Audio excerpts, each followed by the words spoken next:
Baik, bismillahirrahmanirrahim. Assalamualaikum warahmatullahi wabarakatuh. Alhamdulillah rabbil alamin. Hari ini kita bertemu tatap muka melalui media online. Insya Allah moga-moga tidak mengurangi esensi pembelajaran dan semangat belajar kita, insya Allah. Nah, kita memang harus mulai terbiasa beradaptasi dengan cara belajar baru, khususnya di dunia digital saat ini. Ya, oleh karena itu kita akan coba optimasi penggunaan e-learning kita. Baik, kita akan lanjutkan diskusi kita pada kesempatan kali ini. Saya akan mengajak kita semua berdiskusi, memikirkan, ya, kemudian teman-teman silakan merefleksikan sebuah topik yang meskipun mungkin nanti akan dirasakan ya karena kita akan bicara tentang perusahaan, karyawan dan lain sebagainya. Tapi sebenarnya topik ini tidak harus menunggu ketika teman-teman nanti menjadi pegawai atau mungkin memiliki bisnis di sebuah sektor industri gitu ya. Kita akan bicara tentang motivasi. Ya. Apa sih yang mempengaruhi motivasi kerja? Bahkan kalau lebih dalam lagi sebenarnya apa sih yang sebenarnya secara mendasar mempengaruhi motivasi manusia dan seberapa pentingnya motivasi bagi produktivitas di dalam dunia kerja. Nah, itu akan kita diskusikan pada kesempatan kali ini. Ya.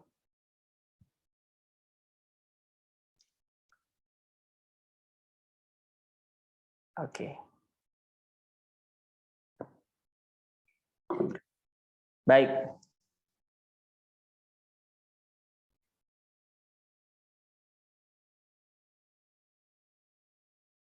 Pada kesempatan ini kita akan bicara employee motivation dan behavior ya. Nah, ternyata memang ada korelasi yang kuat antara produktivitas yang diharapkan oleh perusahaan tentunya dengan motivasi yang dimiliki oleh orang-orang yang berada di dalam organisasinya. Ya, berdasarkan riset kira-kira kayak gini gitu ya. Kalau teman-teman punya motivasi di bawah 40%, jadi motivasi kerjanya minim berarti ya 40%. Kalau nilai kuliah tuh udah nggak lulus tuh. Ya, dan disebut di sini presentism. Ya asal hadir aja gitu. Ya. Nah, moga-moga nih kalian nggak sampai kena penyakit ini nih. Jadi hadir kuliah cuma karena pengen memenuhi absen. Ya. Jadi kalau cuma sekedar hadir, maka teman-teman lihat produktivitasnya bahkan di 20% pun itu produktivitasnya nol masih. Ya. Baru ketika teman-teman masuk di 40%, itu produktivitasnya juga 40%. Nah, di bawah itu berarti lebih rendah lagi. Ya. Dan ada juga batas disebutnya normal output ketika motivasinya itu 40-75%. Ya, standar-standar aja. Tersiksa enggak, ya tapi bahagia juga enggak. Ya. Jadi kita berangkat hari-hari melakukan kegiatan tersebut ya standar-standar aja. Tidak bersemangat gitu ya, tidak termotivasi banget sehingga kemudian di tahap ini di normal output itu maksimal produktivitas yang bisa dihasilkan hanya sekitar 70-an% juga. Ya, itu maksimal yang bisa dihasilkan. Jadi kalau di 40-75 itu kira-kira sama lah. Kita ngasilin 40 ya dapatnya 40. Ngasilin 75 ya dapatnya 75 juga. Nah, disebutnya normal output. Yang kita berikan, yang kita dapatkan. Ya. Nah, teman-teman, ternyata ketika teman-teman berhasil masuk ke tahapan yang lebih tinggi, atau ketika teman-teman punya bisnis dan teman-teman berhasil membuat orang-orang di dalam bisnis tersebut masuk ke tahap yang lebih tinggi, di mana orang-orang yang bergabung di dalamnya itu ada delightful, ada kesenangan, ada curiosity, ada adventurer, ya.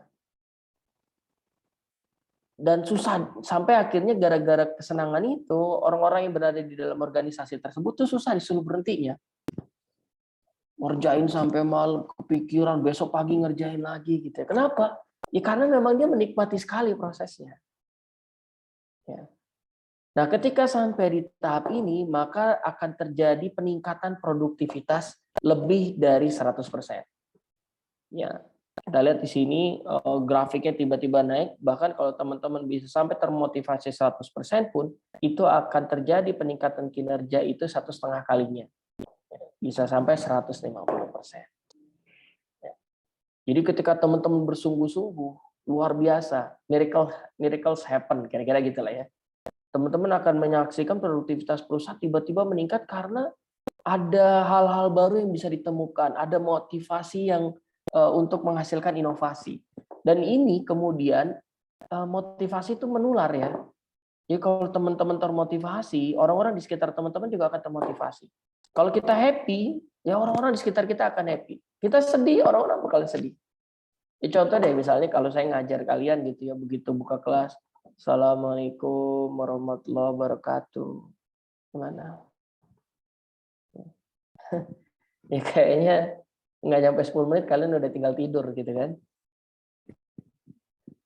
Oleh karena itu, ya kalau saya pengen menularkan gitu ya, biar teman-teman bisa semangat, termotivasi di dalam sesi-sesi kita, ya harus saya mulai dengan sayanya dulu harus semangat. Ya. Dan saya juga nggak mau gitu menularkan, dan juga sebaliknya ya, dan juga sebaliknya gitu ya, kalau teman-teman tidak termotivasi, nah itu bisa juga menularkan ke orang-orang di sekitar teman-teman. Nah, sehingga saya selalu berpikiran positif gitu, bahwa teman-teman di balik sana gitu, setiap kali di sesi kita, setiap kali kita berjumpa, teman-teman menyaksikan proses belajar kita, mengikuti proses belajar kita dengan sumringah yang luar biasa. Sehingga berbekal pikiran positif itu, sehingga menular juga ke saya. Sayanya juga jadi positif.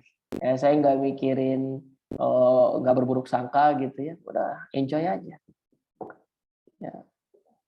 Jadi baik kita positif, ya termotivasi, atau kemudian kita membuat tidak termotivasi, nah ini akan menular. Hanya harus hati-hati. Ya. Baik. Jadi ada kaitan yang erat antara motivasi dan produktivitas. Itulah kenapa setiap organisasi itu berusaha membuat orang-orang di dalamnya itu termotivasi. Kemarin kita ada bahas bagaimana Unilever ya melakukan transformasi kantornya menjadi suasana kerja yang bisa dinikmati gitu. Nah, jadi kalau orang senang, maka customer juga senang, kira-kira gitu. Itu filosofinya. Nah, makanya kalau teman-teman bikin KTP gitu ya, datang ke kelurahan, ya, petugas kelurahannya kira-kira lagi senang apa enggak gitu. Nah kalau dia datang di hari-hari aja udah nggak senang gitu ya, jangan harap kemudian masyarakat yang datang ke tempat tersebut juga akan bisa tersenyum dengan bahagia. Tadi teman-teman ya, jadi power motivation itu menular. Semakin kuat teman-teman memberikan energi itu, maka orang-orang di sekitar teman-teman juga akan termotivasi dan produktivitas akhirnya akan meningkat. Ya. Nah, ini saya kasih contoh. Kalau kita baca ini, your future is created by what you do today. Bukan besok. Jadi teman-teman, ketika kita baca kalimat ini, termotivasi nggak itu kita? Atau mungkin teman-teman punya kalimat sakti lainnya lah. Teman-teman mungkin pernah dengar kata-katanya siapa, ya, terinspirasi dari film apa, mungkin melihat tokoh apa yang kemudian memberikan inspirasi ke teman-teman. Nah, kita pasti punya kalimat gacoan masing-masing lah. Dan kata-kata itu kemudian bisa membuat kita termotivasi. Nah, jadi bayangkan teman-teman, dari orang yang memberikan inspirasi ini, nggak mungkin tuh orang yang biasa-biasa aja gitu. Yang ngomong atau aksinya tuh diem-diem aja, yang biasa-biasa aja nggak mungkin. Kita bisa terinspirasi dari dia karena dia juga pasti merasakan energi yang luar biasa dari dalam dirinya. Dan seperti yang saya bilang tadi, ya energi itu menular.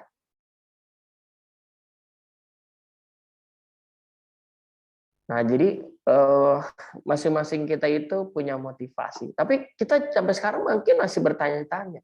Jadi sebenarnya motivasi itu apa? Kita tahu ternyata motivasi ada dampaknya terhadap produktivitas, tapi ya lagi-lagi motivasi itu apa? Nah, kalau by definition, ya, by dictionary, jadi katanya yang namanya motivasi itu the reason, ya, or reasons, ya, boleh plural, boleh singular atau boleh plural, ya. The reason or reasons, jadi teman-teman boleh punya satu alasan, boleh juga punya beberapa alasan yang dimiliki oleh seseorang, ya, yang dengan alasan tersebut kita kemudian behave in a particular way. Ya. Berbekal alasan itu, karena alasan itu kita kemudian melakukan sesuatu dengan cara tertentu. Kita melakukan apa yang sedang kita lakukan saat ini, itu karena motivasinya. Itu by dictionary itu kira-kira kayak gitu. Nah, lebih detail Griffin menjelaskan, katanya the set of forces. Jadi bukan cuma reason, ya, tapi seperangkat alat-alat, seperangkat alasan, seperangkat hal yang seperangkat itu kemudian memiliki dorongan, memiliki kekuatan untuk menekan kita untuk melakukan sesuatu dengan cara tertentu. Ini kata Griffin, ya, basically sama, ya, reason, set forces, ya, dan menghasilkan behavior. Jadi ada alasan, ya, ada forces yang kemudian alasan dan forces ini mendorong perilaku. Karena ini ada, maka terjadilah inisiasi untuk melakukan perilaku tertentu. Ya.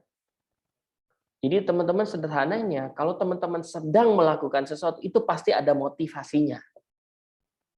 Entah motivasinya kadarnya rendah tadi, ya, atau kadarnya tinggi, tapi pasti ada motivasinya. Ketika teman-teman tidak melakukan sesuatu pun, ya, behave in a certain way, gitu, ya. Jadi, udahlah, malas ngapa-ngapain, gue tidur aja. Itu juga pasti ada alasannya. Nggak mungkin nggak. Ya, jadi motivasi itu adalah alasan yang membuat kita berperilaku, ya, seperti yang sedang kita lakukan saat ini. Kira-kira gitu.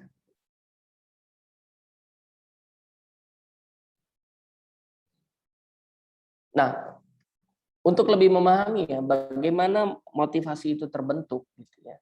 Sebenarnya motivasi itu terbentuk karena adanya need, adanya kekurangan, adanya hal yang perlu kita cukupi. Needs itu kemudian menghasilkan dorongan. Kenapa? Karena kekurangan ini perlu dipenuhi. Ya. Teman-teman yang lapar, gitu, ya. Nah, itu kan pasti karena kurang makan. Teman-teman yang ngantuk, itu pasti karena kurang tidur. Teman-teman yang bosan, ya karena pasti kekurangan aktivitas menarik dalam hidupnya. Teman-teman yang sedih, mungkin karena kekurangan rasa bahagia dalam hidupnya. Mungkin kurang rasa syukur dalam hidupnya. Jadi, kekurangan dalam bentuk apapun, yang kemudian kekurangan itu menghasilkan dorongan untuk menghasilkan perilaku.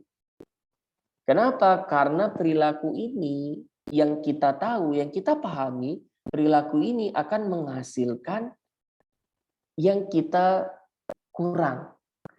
Dia akan menghasilkan kecukupan terhadap apa yang sedang kita butuhkan. Kira-kira gitu.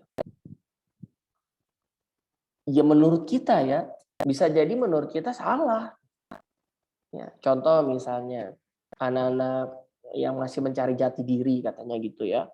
Dia kurang, gitu, ya, kurang apresiasi terhadap dirinya, kurang diapresiasi oleh lingkungannya, dan dia merasa butuh apresiasi itu dari lingkungannya. Akhirnya apa yang dia lakukan, karena kekurangan itu dia melakukan action yang sebenarnya mungkin dia pengen dihargai, tapi buat orang-orang di sekitarnya jadi nggak pas. Ya misalnya ada yang ngerokok. Ngerokok buat apa? Biar kelihatan keren, jago, gitu, ya, ngerokok. Ya, kan jantan. Ya. Sampai kalau ada temennya, enggak ngerokok, bencong. Dia nggak tahu tuh bencong-bencong pada ngerokok, ya. Jadi, karena ngerasa kurang, Dan kita merasa perilaku tertentu yang kita pahami, yang kita yakini, yang kita tahu saat itu perilaku tersebut bisa menutupi kekurangan itu. Padahal belum tentu perilaku ini menghasilkan itu, menghasilkan yang kita butuhkan tadi. Ya. Dan terbukti lewat apa? Terbukti lewat begitu action itu sudah kita lakukan, terpenuhi nggak? Satisfied nggak kita? Kita ngerasa cukup nggak? Ngerasa senang nggak? Bener nggak needs tadi itu terpenuhi atau enggak? Ya. Kalau enggak, ya kita akan melakukan dorongan itu akan kembali muncul gitu. Ya. Dan kalau pengetahuan kita tidak di-upgrade, maka kita akan melakukan action yang sama berulang kali. Padahal action yang sama itu akan menghasilkan kekosongan lagi karena needs-nya tidak terpenuhi. Oleh karena itu teman-teman, ya penting buat kita untuk mengupgrade ya knowledge kita, mengupgrade lingkungan kita, mengupgrade apa yang kita ketahui untuk bisa memenuhi kebutuhan kita. Ya. Makanya kata Einstein, only crazy people hoping different in doing the same thing every day. Berharap sesuatu yang berbeda, tapi melakukan hal yang sama berulang kali. Kan itu kata Einstein gila namanya.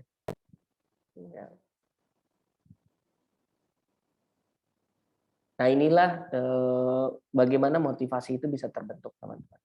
Jadi dia sebenarnya bersumber dari needs. Nah teman-teman butuh apa? Ya. Nah berarti saya juga bisa bilang kalau prosesnya kayak gini, teman-teman yang motivasinya kurang kuat, mungkin ngerasa need-nya itu nggak banyak. Teman-teman misalnya ngerasa, saya butuh banget Pak, sukses Pak. Suksesnya semana? Pokoknya saya butuh banget sukses. Semakin besar kebutuhan itu teman-teman, maka akan menghasilkan dorongan yang juga besar. Tapi buat orang-orang yang needs-nya nggak besar, kamu apa? Ya saya mau Pak, ngalir aja Pak. Ya asal bisa makan juga udah cukup gitu ya. Karena needs-nya nggak besar, maka mungkin motivasi untuk melakukan sesuatunya juga tidak besar. Ya. Oke, that's proses terjadinya motivasi. Nah, ada sebuah grand teori ya yang dipakai oleh psikolog dimanapun ya, yang sangat masyhur gitu ya, yaitu teori tentang piramida hierarkinya Maslow. Ya. Jadi Maslow merumuskan manusia itu akan kekurangan tadi ya, ada needs yang dia butuhkan, ada kebutuhan dalam hidupnya yang perlu dicukupi. Nah ternyata Maslow merinci kebutuhan itu bisa dibagi ke dalam 5 tahap. Ya. Kebutuhan yang pertama adalah physiological needs.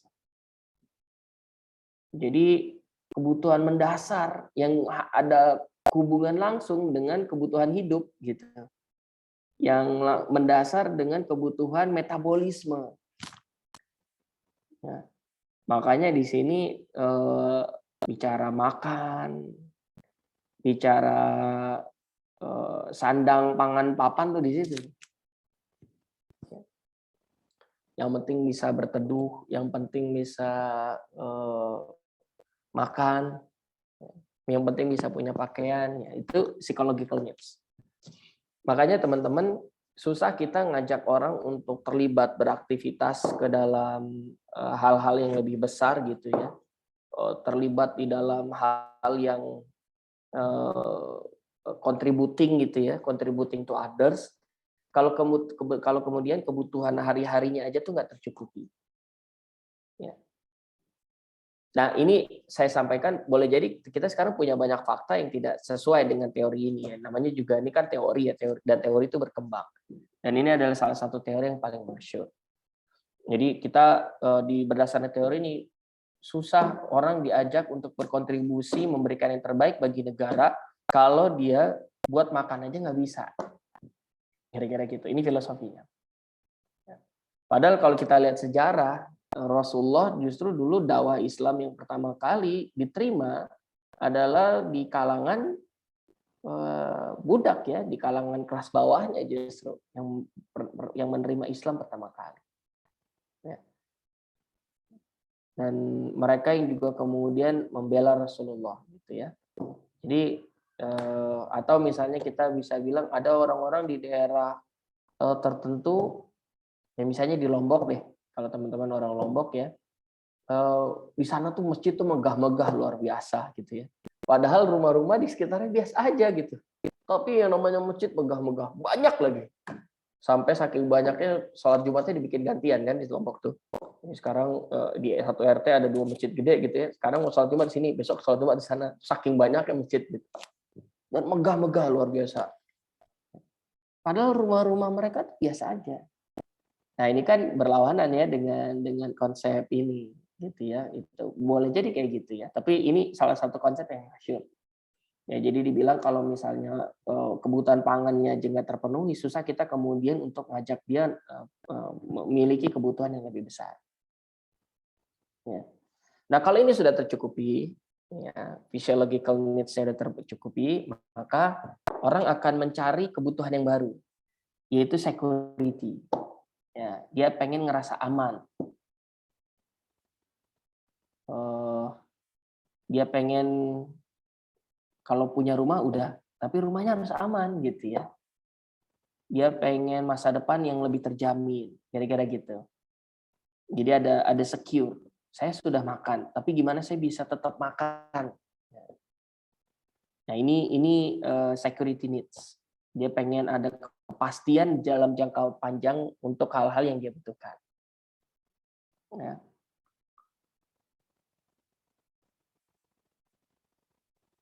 Nah, sehingga kalau ini sudah terpenuhi, maka kita akan naik ke tahap berikutnya, yaitu social needs. Makanya teman-teman, kalau misalnya kita lagi nggak aman, boleh jadi kita mulai nggak mikirin temen tuh, karena kita sendiri kan nggak aman gitu ya. Jadi security needs kita lagi terancam gitu. Maka kita jarang misalnya mikirin teman. Ya, lagi-lagi teori ini jadi terbantah karena dulu zaman Rasulullah juga sahabat mengorbankan nyawanya ya, karena lebih memikirkan Rasulullah daripada dirinya sendiri. Ya.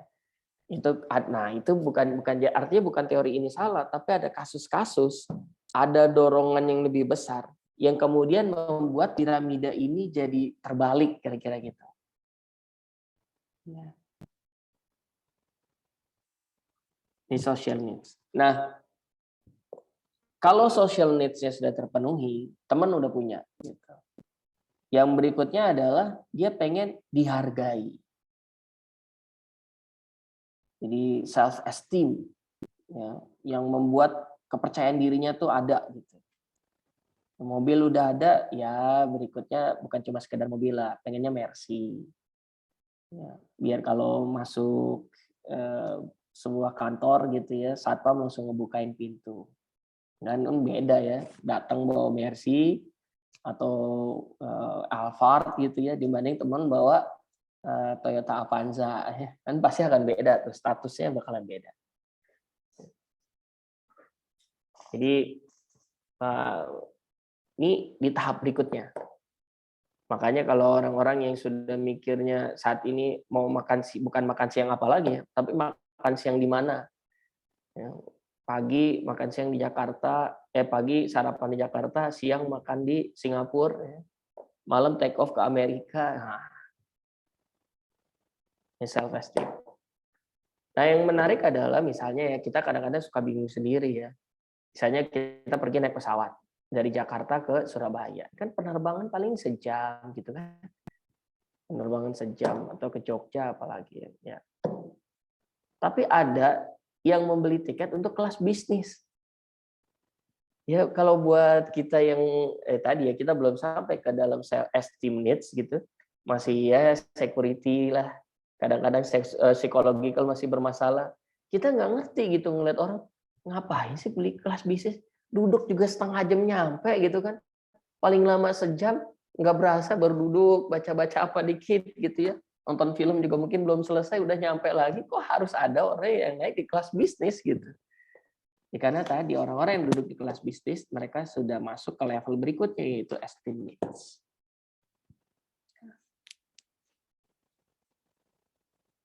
Dan yang terakhir adalah self actualization needs. Jadi akhirnya orang sampai di puncaknya. Puncaknya itu orang udah nggak mikir lagi tuh, gue berangkat naik apa gitu. Apa yang udah saya bangun gitu. Makanya ada orang-orang kaya yang kemudian mendonasikan seluruh hartanya misalnya, ditukerlah BMW-nya dengan pondok pesantren. Ini ada satu cerita di ada seorang miliuner,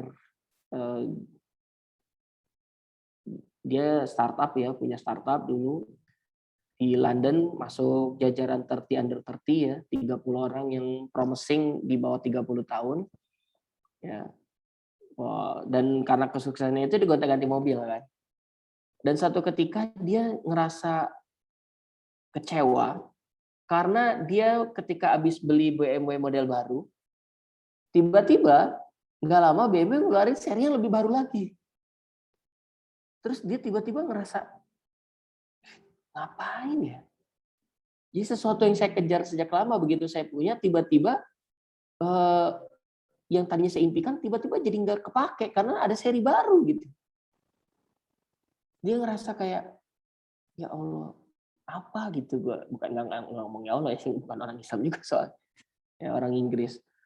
Dan akhirnya dia putuskan untuk jadi dia lagi breakdown tuh, lagi mentally broke, patah gitu ya. Dia kemudian melakukan traveling keliling dunia sampai katanya di Thailand dia berjumpa dengan ada salah satu pegiat sosial yang dia membangun perpustakaan untuk homeless. Dan dia kaget gitu karena satu BMW-nya bisa dapat 15 perpustakaan. Ya, begitu dengar ceritanya segala macam, dia kaget satu BMW-nya bisa dapat 15 perpustakaan. Oleh karena itu dia telepon akhirnya si pegiat sosial tersebut, terus dia cerita kalau dia mau jual BMW-nya untuk dijadiin perpustakaan di sana. Cuma kata si pegiat sosialnya, I don't need your car, katanya. Come here and build this community together, katanya. Dan akhirnya dia jual asetnya, akhirnya dia pergi pindah ke Thailand dan dia membangun masyarakat di sana. Nah teman-teman, ini cerita-cerita ini pasti banyak teman-teman jumpai. Ya. Orang yang sudah nggak mikir lagi esteemnya apa gitu ya, karena dia sudah masuk ke tahap berikutnya gitu, di self actualization needs. Ya, apa yang bisa saya berikan, apa yang. Nah kita sering dengar, teman-teman mungkin baca ceritanya. Mark Zuckerberg tuh nggak naik BMW seri terbaru. Mark Zuckerberg juga nggak repot pakai bajunya tuh harus bikinan Versace, Louis Vuitton gitu ya. Coba kalian lihat, mana pernah Mark Zuckerberg pakai kemeja aja nggak pernah, dia mah pakai kaos. Ya, bahkan warnanya sama gitu, karena dia filosofinya, saya nggak mau ngabisin waktu mikir saya harus pakai apa hari ini. Jadi dia beli baju tuh sama dan pakai kaos. Ya. Nah ini karena buat dia esteem itu nggak penting gitu. Dia sudah masuk di tahap self actualization. Nah teman-teman, ini piramida Maslow yang paling umum, masyhur digunakan untuk memetakan motivasi manusia. Ya.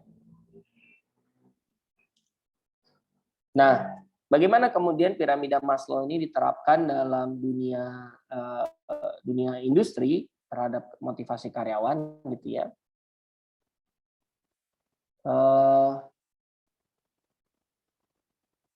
Ya kira-kira kayak gini. Jadi kalau teman-teman masih di levelnya, kalau ini tidak terpenuhi gitu ya, kalau sampai dua ini tidak terpenuhi, pasti akan terjadi demotivasi. Ya. Karyawan masih bingung makan, karyawan masih bingung mau tinggal di mana, karyawan ngerasa nggak aman. Di kantor itu dia ngerasa tidak aman gitu, tidak nyaman. Ya pasti akan masuk ke demotivasi. Ya. Tapi kalau ini sudah terpenuhi, maka sudah tidak ada alasan buat karyawan itu tidak termotivasi. Ya, makanya akan masuk ke level motivation. Nah, kira-kira kayak gitu. Apalagi kalau karyawan di tempat kita itu sudah merasa berkontribusi di organisasi kita adalah bagian dari aktualisasi dirinya dia. Nah, Nah, itu highly engaged itu. Kita nggak perlu nyuruh, dia langsung ngerjain. Kira-kira gitu. Nah, berdasarkan tipenya, ya sumber motivasinya, motivasi itu dibagi jadi dua jenis. Ya, ada intrinsic motivation dan extrinsic motivation. Intrinsic adalah hal-hal di dalam diri kita yang membuat kita termotivasi. Ya, you are motivated to do activity because it is internally rewarding. Karena kita ngerasa kita mendapatkan sesuatu yang menjadi reward gitu buat kita di dalam diri kita sendiri. You choose to do it because it's fun, enjoyable, and satisfying. Nah, kalau di extrinsic, you are motivated to do activity in order to gain an external reward in return. Oh, ini gambarnya kebalik nih ya. Mohon maaf nih. Ya, jadi kalau di extrinsic, ya, kita termotivasi karena apa? Kita mau dapat reward dari luar. Ya, contohnya misalnya kalau ini pengennya piala gitu. Kita melakukan sesuatu karena pengen uang misalnya, ya. Karena pengen dipuji sama orang lain. Ya, karena pengen diakui keberadaannya oleh orang lain. Nah, itu namanya extrinsic, ya, datangnya dari luar.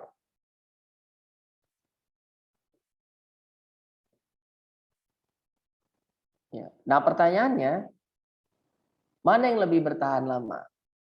Ya, extrinsic atau intrinsic motivation?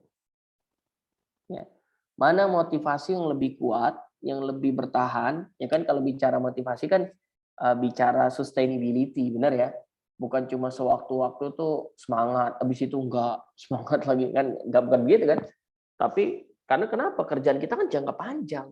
Kebersamaan kita di organisasi itu bicara kebersamaan jangka panjang. Ya, bukan cuma 1-2 hari kan gitu ya.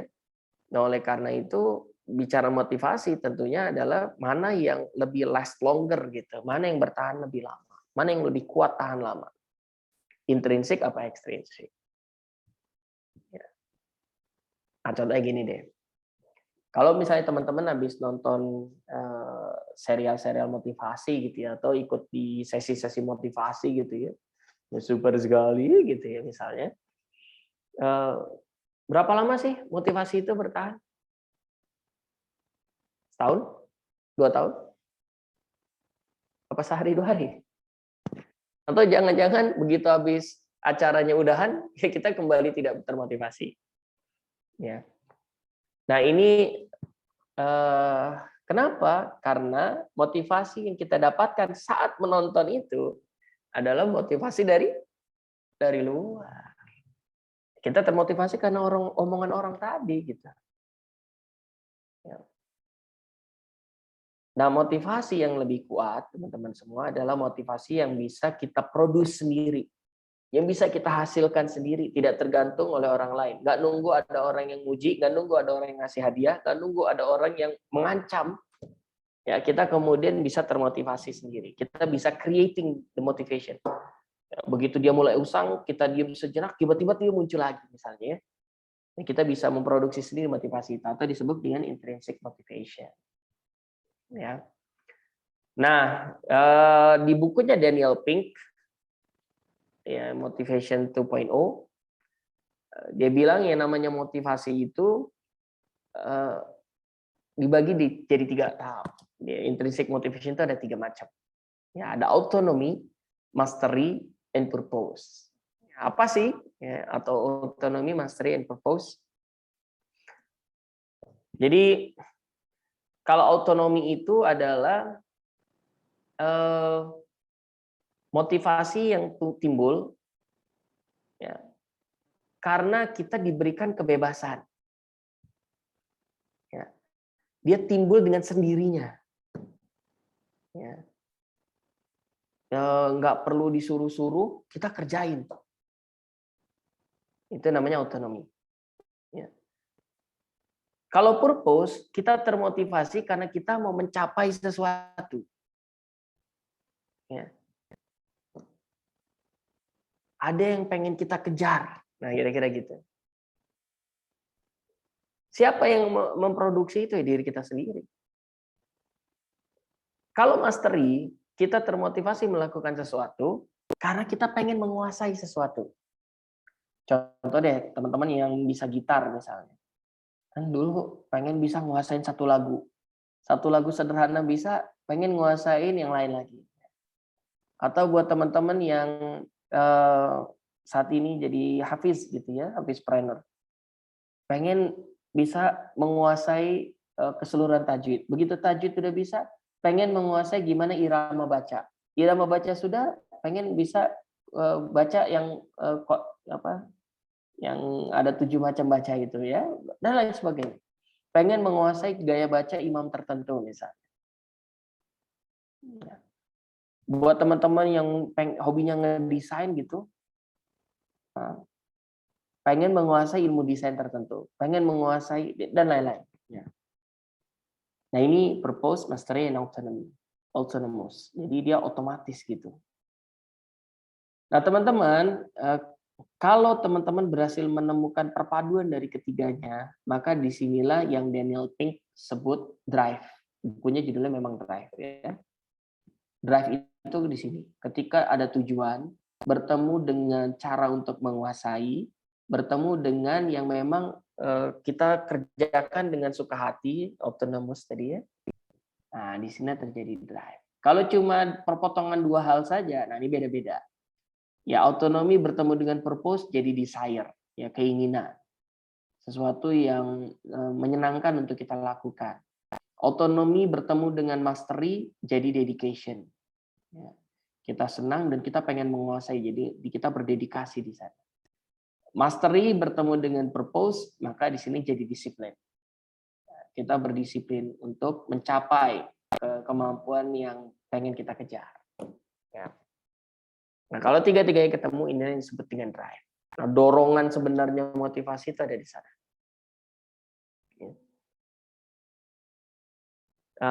Di autonomi itu mungkin teman-teman agak bingung sama autonomi. Autonomi itu gini, waktu itu si Daniel Pink ngasih contohnya, atau nanti saya upload videonya ya. Daniel Pink ngasih contohnya tuh ada satu